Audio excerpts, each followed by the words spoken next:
এই এত সকাল সকাল আমার কাছে?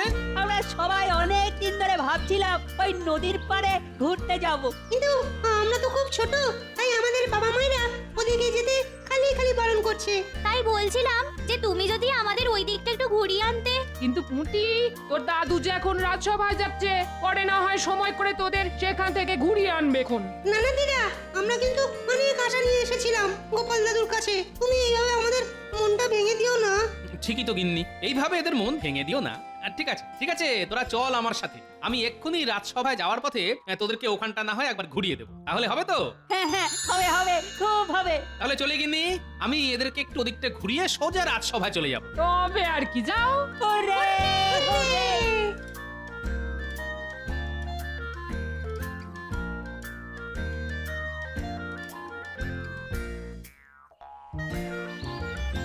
কি হলো মহারাজ, আজ সকাল সকাল ঘরের মধ্যে এত পায়চারি করছেন কেন? চিন্তা করছি রানী, চিন্তা চিন্তা, গভীর চিন্তা। তা কি চিন্তা করছেন শুনি? দেখোই না রানী, আমি এত বড় রাজা হয়েও আমার নিজের চিন্তা ভাবনা বুদ্ধি দিয়ে একবারের জন্যও গোপালকে আমি জব্দ করতে পারি না। তাই আমি মনে মনে ভাবছি যে আমার বুদ্ধি কি দিন দিন লোপ পেতে চলেছে। ও এই ব্যাপার। ও কিছু নয় মহারাজ, আসলে আপনার যদি গোপালের মতো এত বড় একটা টাক থাকতো, তাহলে আপনিও দেখতেন গোপালের মতো আপনার মাথাতেও এই এত এত বুদ্ধি থাকতো। মস্করা করছো রানী, মস্করা। না না মহারাজ, এটা বলবেন না, কিন্তু এটা তো সত্যি যে গোপালের বুদ্ধির কাছে কারুর বুদ্ধি টেকে না। সেটাই তো রানী, গোপালকে ফাঁদে ফেলার জন্য কোনো একটা বুদ্ধি যদি আমি পেতাম না। ঠিক আছে, আপনি না হয় ভাবুন, আমি চলি। এ কি রানী, আমি এইভাবে চিন্তায় মশগুল, আর তুমি কি না আমাকে এইভাবে একা রেখে চলে যাচ্ছ? তুমি অন্তত আমায় একটা বুদ্ধি দিতে পারতে তো। বুদ্ধি? আবার আমি? ঠিক আছে ঠিক আছে, আপনি যখন এত করেই বলছেন তবে শুনুন। হ্যাঁ হ্যাঁ, বলো বলো বলো রানী, বলো বলো। মহারাজ, আপনার নদীর ধারে যে 2 কাঠা পাথুরে জমি আছে, সেটা আপনি গোপালকে উপহার হিসেবে দিয়ে দিন। তাতে কি হবে? দেখুন মহারাজ, আপনি ওই জমিতে এত বছরেও কোনো ফসল ফলানো দূরে থাক, একটা ফুল গাছও ফোটাতে পারেননি। তাই আমি বলি কি, আপনি গোপালকে বলুন যে সে যেন ওই জমিতে 60 দিনের মধ্যে অন্তত একটা গাছে ফুল ফল ফলিয়ে দেখায়। কারণ যেহেতু ওই জমি পাথুরে, এই গোপালের পক্ষে ওই জমিতে কোনো ধরনের গাছ জন্মানো একেবারে অসম্ভব ব্যাপার। হ্যাঁ রানী, এটা কিন্তু তুমি দারুণ বুদ্ধি দিয়েছ। এবার আমিও দেখব যে গোপাল ওই পাথুরে জমিতে কিভাবে কোনো ফসল বা উদ্ভিদ জন্মিয়ে দেখায়।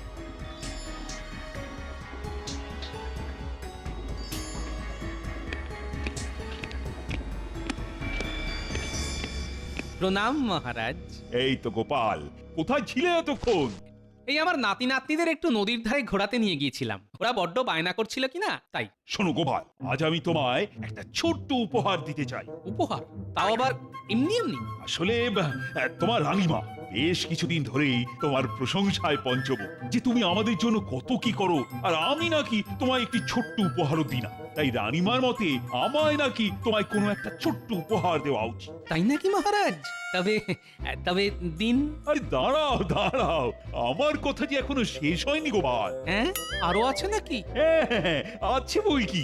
এই উপহার তুমি নিশ্চয়ই পাবে, তবে এতে যে আমার একটা শর্ত আছে। উপহার দেবেন তা তো শর্ত? মহারাজের এই কথাটা যে সুবিধের ঠেকছে না। এ কি গোপাল, কি এত বিড়বিড় করছো বলো তো?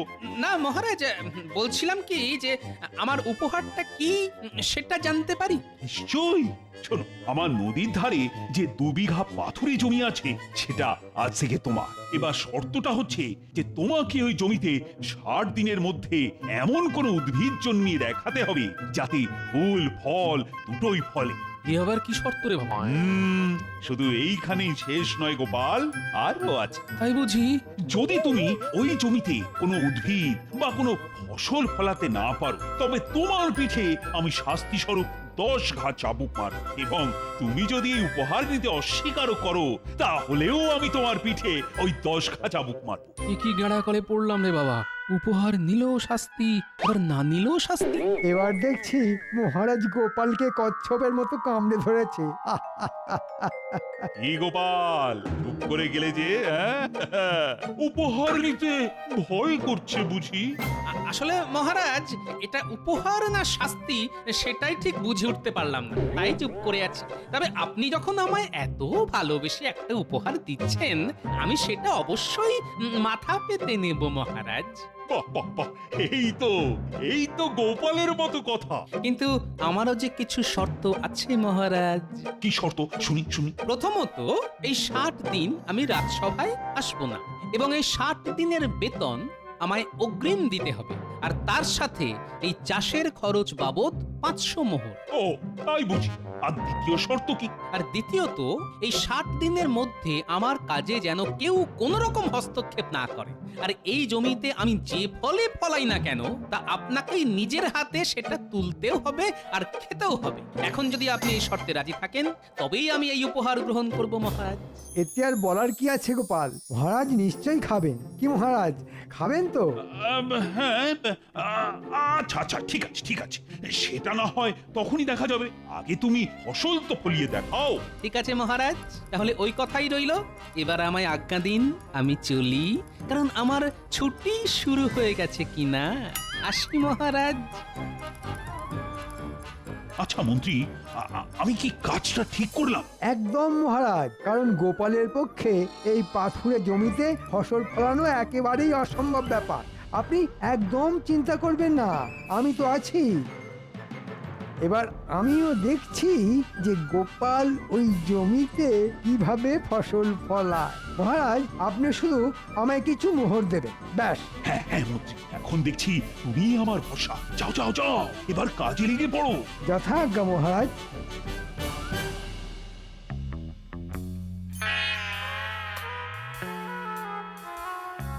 উফ, এখন কি যে করি।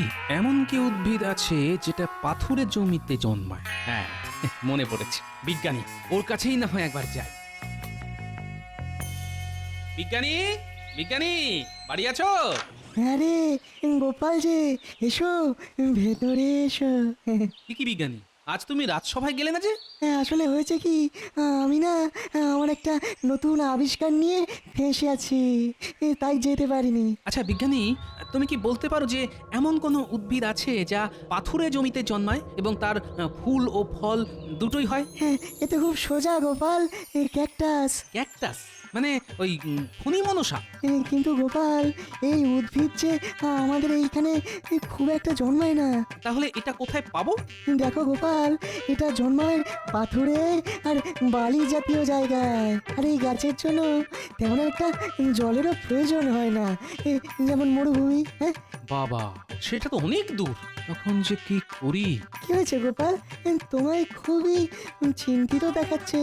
আসলে বিজ্ঞানী, এই ক্যাকটাস উদ্ভিদটা আমার চাই। ও এই ব্যাপার, তুই একদম চিন্তা করো না গোপাল, আমার একজন পরিচিত লোক আছে, সে তোমাকে ওই ক্যাকটাস গাছ এনে দিতে পারে। আরে তাহলে তো আর কোনো কথাই নেই। তাহলে কবে আমাকে তার সাথে দেখা করাচ্ছে বিজ্ঞানী? তুমি যদি চাও আজ বিকেলেই। তাহলে বিজ্ঞানী, এবার আমি চলি, বিকেলে দেখা হচ্ছে। হ্যাঁ হ্যাঁ গোপাল, এসো এসো।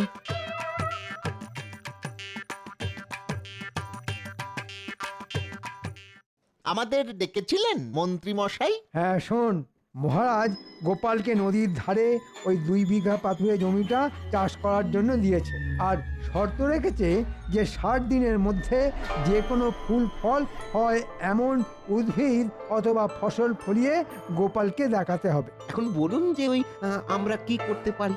তোদের আজ রাতেই ওই নদী থেকে বালি নিয়ে ভরে দিতে হবে, যাতে গোপাল ওই বালি আর পাথরযুক্ত জমিতে কোনো ফলনই যাতে ফলাতে না পারে। আপনার কি বুদ্ধি মন্ত্রী মশাই! এখন বাজে কথা রেখে যা বলছি সেটা কর গিয়ে। আর শোন, তোদের কিন্তু আজ থেকেই গোপনে প্রত্যেক দিন রাতে একবার করে গিয়ে ওই জমির অবস্থা নিজের চোখে দেখে আসতে হবে। কি পারবি তো? খুব পারবো, হ্যাঁ খুব পারবো। আপনি শুধু আমাদের এই ট্যাকের দিকটা একটু দেখবেন, ব্যাস ব্যাস। ও নিয়ে একদম চিন্তা করবি না, তোরা শুধু রোজ রোজ ওখানে কিছু ঘটছে কি না সেটা আমায় জানিয়ে যাবি, ব্যাস। আচ্ছা মন্ত্রী মশাই, তাহলে এখন আমরা আসি। ঠিক আছে, আয়। বিজ্ঞানী বাড়ি আছো? আরে গোপাল যে, এসো এসো, ভেতরে এসো। আমি তোমার জন্যই অপেক্ষা করছিলাম।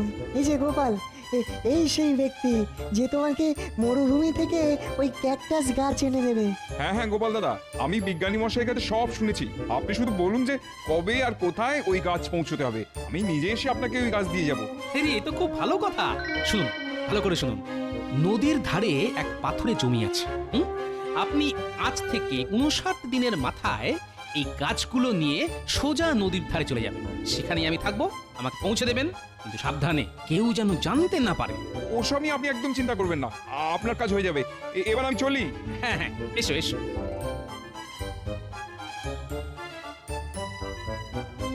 তাহলে গোপাল, এরপর তুমি কি করবে? মানে সেই রকম কি কিছু ভেবেছো? কি আবার করব? শুধু বাড়িতে বসে আরামই আরাম। তাহলে চলি বিজ্ঞানী, তুমিও একটু সাবধানে থেকো, যেন কাক পক্ষীতেও টের না পায়। তুমি কোনো চিন্তা করো না গোপাল, নিশ্চিন্তে বাড়ি যাও। হ্যাঁ।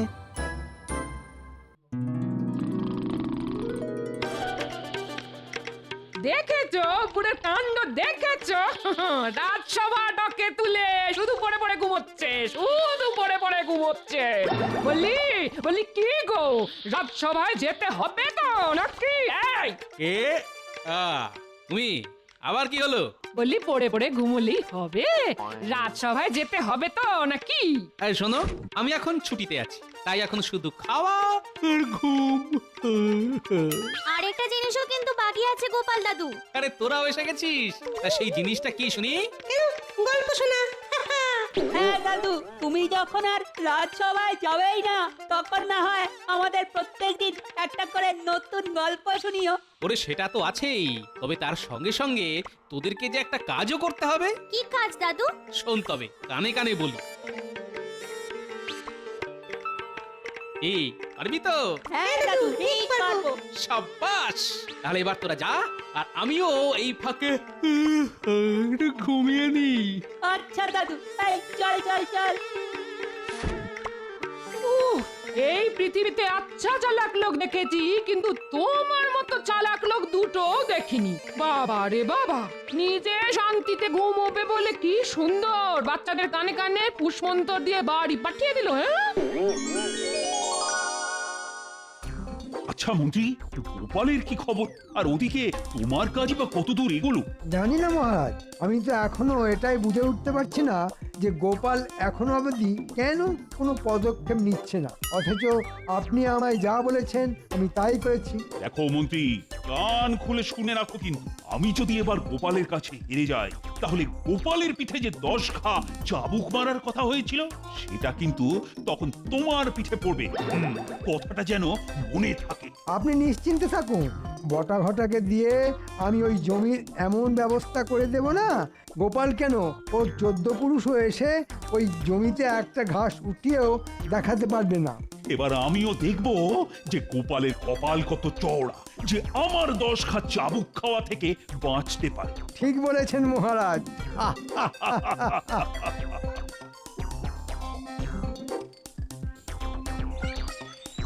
ইন্নি, আমি চলাম। এই কোথায় চললে শুনি? গায়ে একটু বাতাস লাগাতে গো। মরণ, বুড়ো বয়সে ভীমরতি দেখেছো? যাচ্ছ যাও, পারলে আসার সময় একটু বাজার করে এনো, নইলে নইলে যে সেদ্ধ ভাত খেয়েই থাকতে হবে গো। যাও। আচ্ছা আচ্ছা, আনবক্ষণ, এবার চলি। এই জমির এই অবস্থা কি করলো? এ তো পুরো বালি। আচ্ছা বুঝেছি, এই সব বেটা ওই মন্ত্রীর কাজ। নিশ্চয়ই মহারাজ মন্ত্রীকে দিয়ে এই কাজ করিয়েছে, যাতে আমি এই জমিতে কোনো ফসলই না ফলাতে পারি। তবে মহারাজ তো আর এটা জানেন না যে মহারাজ এই কাজটা করে একরকম আমার উপকারই করেছেন। তাহলে এবার শুধু 59 দিন হবার পালা, আর তারপরেই জমবে মজা।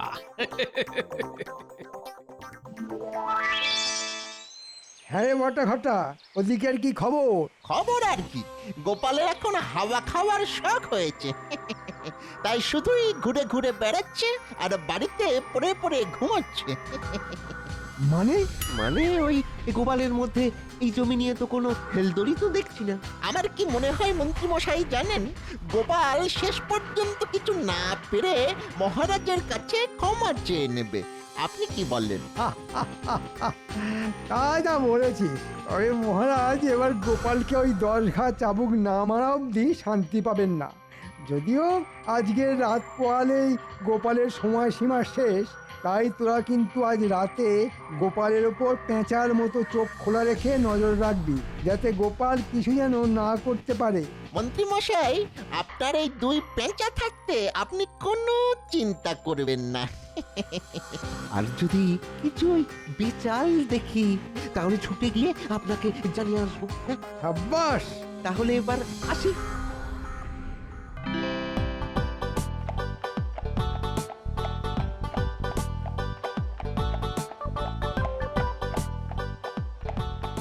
গোপাল দাদা, আমি এসে গেছি। আরে এসো এসো এসো, আমি তোমার জন্যই অপেক্ষা করছি। এই দেখো গোপাল দাদা, তুমি আমায় যা বলেছিলে আমি ঠিক তাই এনেছি।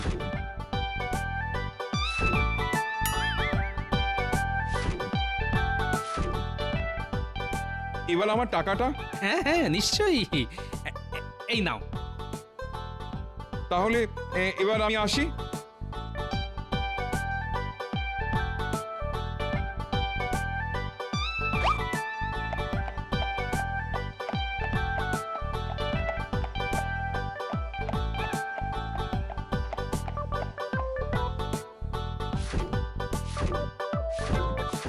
আরে তোরাও চলে এসেছিস? হ্যাঁ হ্যাঁ গোপাল দাদু। চল তাহলে এবার আমরা সবাই হাতে হাতে এই গাছগুলো জমিতে পুঁতে ফেলি, আর খানিকটা জলও দিয়ে দেব, যাতে গাছগুলো সতেজ বলে মনে হয়। তবে সাবধান, দেখিস যেন হাতে কাঁটা না লাগে। ও নিয়ে তুমি একদম ভেবো না দাদু। তাহলে চল, অন্ধকার থাকতে থাকতেই আমরা এই গাছগুলো লাগিয়ে ফেলি। তারপর কাল সকালে যখন মহারাজ এই জমিতে আসবে, তখন এই জমির গাছ দেখে চোখ একেবারে ছানা বড়া হয়ে যাবে।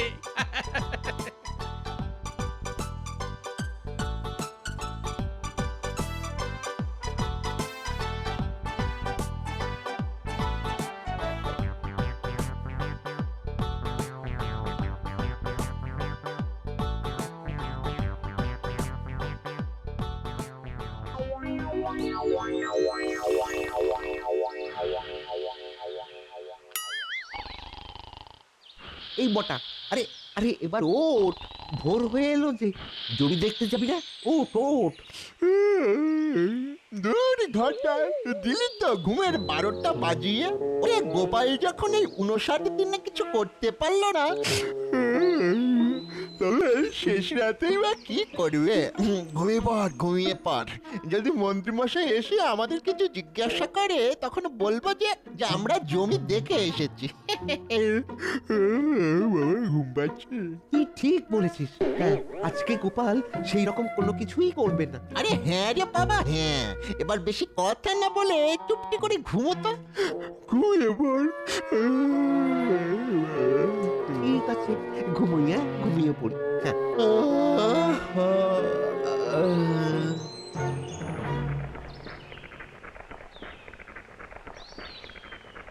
সুপ্রভাত মহারাজ।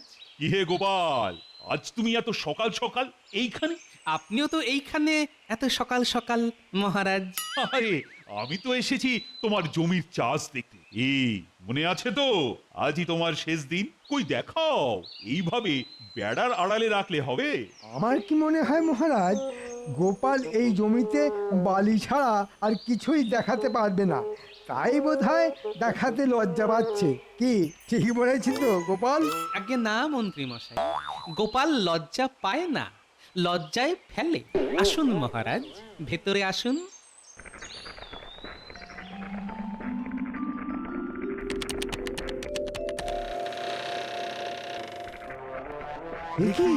এই কি দেখছি আমরা?